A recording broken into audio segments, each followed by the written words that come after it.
Athena, also referred to as Athene, is the Olympian goddess of wisdom and war, and the adorned patroness of the city of Athens. Athena surpassed everybody in both of her main domains. In fact, even Ares feared her, and all Greek heroes asked for help and advice. Zeus, after defeating the Titans, and overthrowing Cronus, he came to lust after Metis, the goddess of prudence and wisdom, and daughter of Titan Oceanus and Tethys. Metis tried to escape, going to so far as to change her form many times. She changed into various creatures such as hawks, fish and serpents. However, Zeus was both determined and equally proficient at changing form. He continued his pursuit until she relented. Metis became pregnant with Zeus's child. An oracle of Gaia then prophesied that Metis' first child would be a girl, and that her second child would be a boy, that would overthrow Zeus. Zeus, afraid of this, fearing that like his father before him, his position would be usurped by one of his children. So, Zeus approached Metis, and cleverly charmed her to sit close by him. Before she knew it, he put a spell on her to make her small, and swallowed her. However, Metis was already pregnant to Athena, and inside Zeus' stomach, she started creating a helmet for her unborn daughter. All that clanging and pounding caused Zeus to suffer terrible headaches, so he called for his son, Hephaestus, the smith of the gods.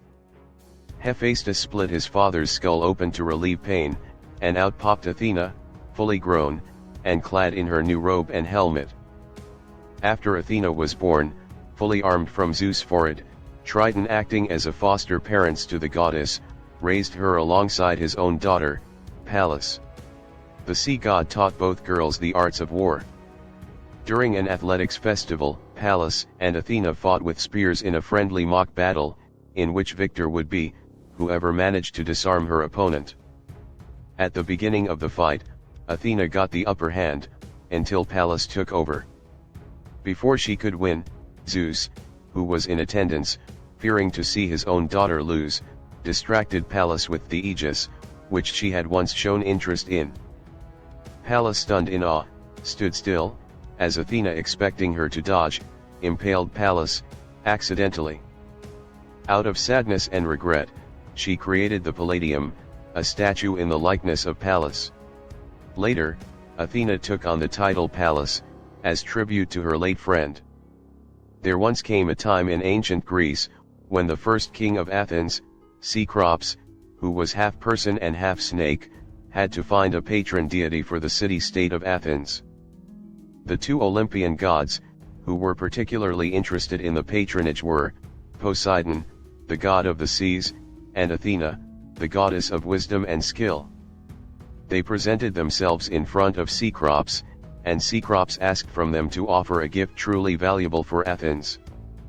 Poseidon came first. He struck the earth powerfully, and created a well with his trident.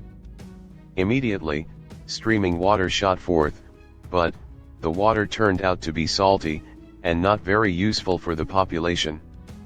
Next, it was the turn of goddess Athena.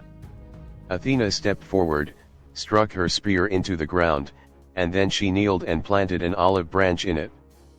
This way she created an olive tree, as a symbolization of peace and prosperity on earth. Cecrops was very impressed by Athena's gift. So he chose Athena, to lay claim of the city of Athens, and the city was named after her. God Poseidon, however, was not pleased with the decision of Cecrops, and cursed the city of Athens, to never have enough water from then on. After that, it is said that a major problem of water shortage started in Athens, which continues until nowadays. The people of Athens honored Athena by building a large acropolis, in the center of the city. At the top of the acropolis, they constructed a beautiful temple of Athena, called the Parthenon. Athena is famous in Greek mythology for helping out heroes, on their adventures. She helped Hercules achieve his 12 labors, Perseus figure out how to defeat Medusa, Odysseus on his adventures in the Odyssey. Athena invented the craft of weaving, and was considered the greatest weaver in Greek mythology. One day, a shepherd's daughter named Arachne, claimed she was the world's greatest weaver. This angered Athena, who visited Arachne and challenged her to weaving contest. Athena wove a picture of how the gods punished mortals for claiming to be their equals. Arachne then wove a picture of how the gods interfered and played with the lives of mortals. When the contest was over, Athena saw Arachne's weaving and became angry. Not only was the work better than Athena's, it made the gods look foolish. She then cursed Arachne and turned her into a spider. Athena represented the more glorious aspects of war, such as courage, strategy, and discipline. She helped Achilles to kill the great Trojan warrior, Hector, in the Trojan War.